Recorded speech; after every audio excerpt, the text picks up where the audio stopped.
Olá, amigos da TV Justiça. Estamos começando mais um programa Saber Direito. Nós temos como tema do nosso curso Direito e Processo do Trabalho e como tema de hoje monitoramento de e-mails, o correio eletrônico. Vamos ver se pode ou não pode o empregador vasculhar os seus e-mails. Meu nome é Luiz Fernando Cordeiro, sou advogado, mestre em Direito, especialista em Direito do Trabalho pela USP. Nós também temos aqui a ilustre presença dos nossos alunos, estudantes de Direito, que é a Gleiane, o Carlos e a Ana Gabriela. Sejam bem-vindos, vão aí nos ajudar, depois com perguntas. E você também, daí, pode mandar as suas perguntas para o saberdireito@stf.jus.br. Você coloca a sua pergunta, diz em qual aula, qual o professor que ministrou a aula, e você coloca bonitinho a sua pergunta para que nós possamos aí responder a vocês. Nós estamos falando do curso Direito e Processo do Trabalho, já falamos de arbitragem, falamos das ações cíveis na Justiça do Trabalho, então agora vamos falar do monitoramento do correio eletrônico, também conhecido como e-mail.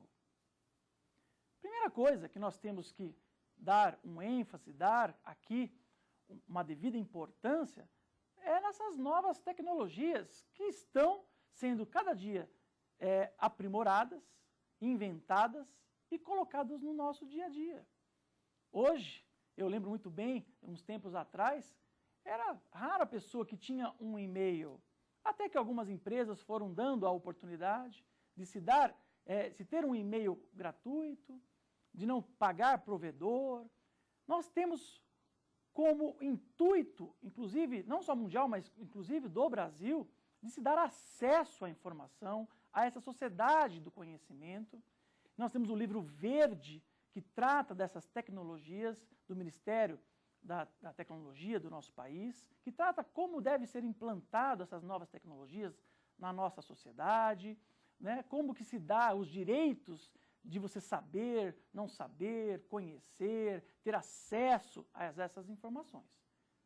Se isso tem sido inserido no nosso dia a dia, tem também sido inserido dentro do trabalho, dentro das empresas, seja uma pequena lojinha, seja uma grande empresa.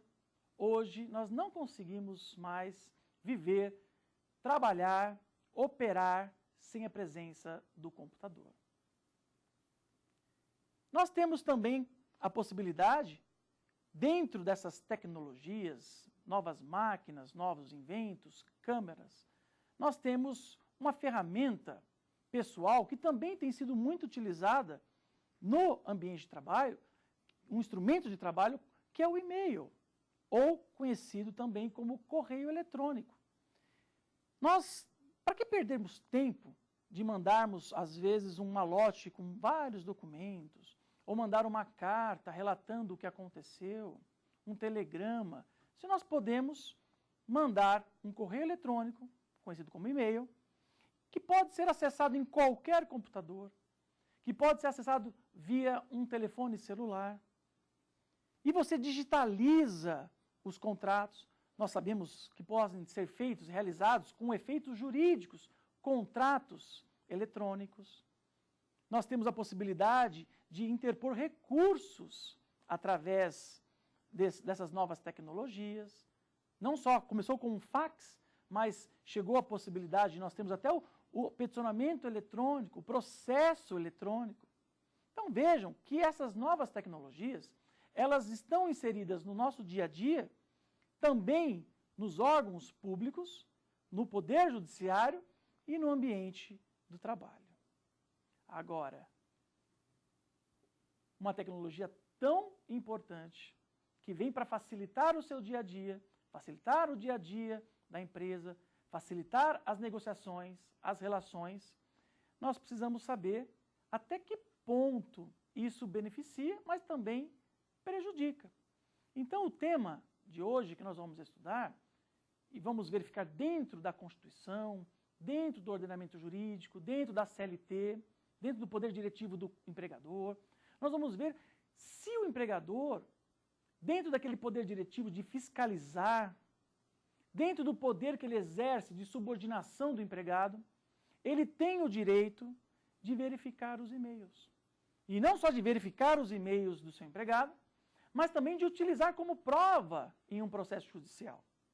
Então, nós teremos que verificar, a primeira coisa, o que é um e-mail.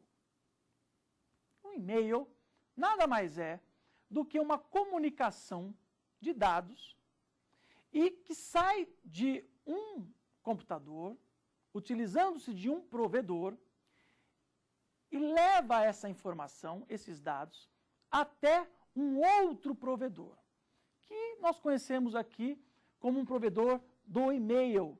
Posso dar alguns exemplos: Hotmail, Yahoo, Gmail, que são os mais conhecidos.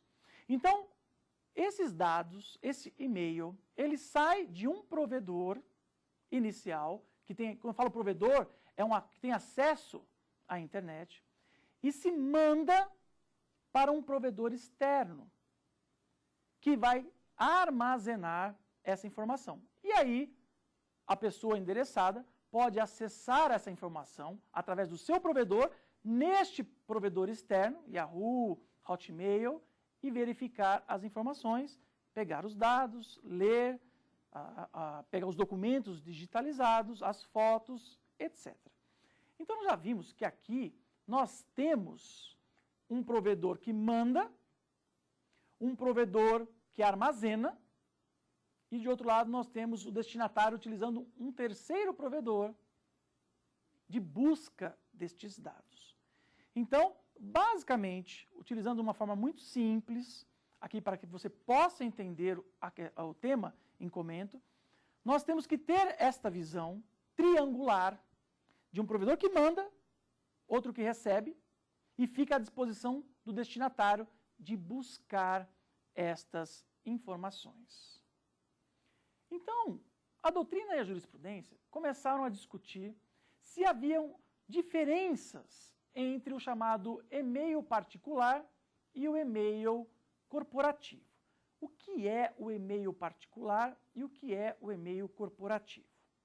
O e-mail particular nada mais é, ele utiliza esse mesmo procedimento. A diferença está no provedor que recebe e fica à disposição destas informações. Se eu falo de um provedor particular, ou seja, fora da propriedade da empresa, Gmail, Hotmail, Yahoo, eu estou falando de um e-mail particular. Que quem tem acesso é só o Yahoo, o Gmail e o Hotmail. A empresa não tem nada a ver com aquele provedor. Esse é o e-mail particular. E o e-mail corporativo? A diferença não está nos dados que se levam. A diferença está nesse provedor externo, que é da empresa. Não é de uma pessoa jurídica, distinta da empresa. Esse e-mail seria da própria empresa. Então, como que nós podemos diferenciar com o endereço de e-mail se trata de um e-mail particular ou de um e-mail corporativo? Muito simples. Se o e-mail tiver após o arroba o nome da empresa, um domínio, chamamos de domínio, um domínio da empresa, seja .com.br, seja .ind, que é de indústria, não importa. Se houver ali, após o arroba, um domínio da empresa, nós estaremos falando de um e-mail corporativo. Se após o arroba tiver uma empresa privada, nós estaremos falando de um e-mail particular. Veja que o provedor não é do particular, o provedor externo. Mas o provedor externo dá essa possibilidade de um usuário particular utilizar o seu provedor externo. Tudo bem? Mas isso é importante você saber, mas não é o ponto primordial, como nós vamos estudar posteriormente. Vamos ver também alguns princípios que nós teremos que verificar para chegarmos a uma conclusão se o empregador pode ou não, seja um e-mail particular, seja um e-mail corporativo, olhar, ter essas informações. Então, o primeiro princípio que nós teremos aqui a ser verificado é o princípio da intimidade e o da privacidade. O princípio da privacidade, ele dá a ideia de que o direito, a Constituição, as normas, vão proteger direitos privados, direitos sociais em que você não quer dividir com terceiros. Você escolhe a quem essa informação vai ser dada. Quem terá acesso à informação da sua vida particular. Então, ter privacidade é não ter acesso a uma vida social sua, particular, restrita. Então, falar algo em privacidade é você ficar com uma roupa mais simples dentro de casa, andar descalço, comer o que você quiser dentro da sua casa, ter os bens que você quiser dentro da sua casa. Então, ninguém precisa saber, somente aquelas pessoas que você permite adentrar a sua casa, verificarão como você vive, quais são os bens que você tem, etc. Já a intimidade é algo mais relativo ao corpo, né? Íntimo. Então, quando falamos em intimidade, tem mais a ver realmente com o corpo, com a sexualidade, com os seus sentimentos, com os seus gestos, seus hábitos, algo mais relativo, mesmo mais próximo ao seu corpo físico. Isso seria intimidade. Agora, nós precisamos saber o seguinte, é só a pessoa física que tem privacidade? Que tem intimidade? Nós sabemos que para ser empregado, e aqui eu vou me restringir aos empregados, para ser empregado, o artigo 3º da CLT diz que tem que ser pessoa física. Se é pessoa física, é uma pessoa humana, por óbvio que ela tem direito à privacidade. E não só na sua casa, mas ela deve ter privacidade enquanto ela estiver hospedada num quarto de hotel, enquanto ela estiver dentro do seu carro e também quando ela estiver dentro da empresa.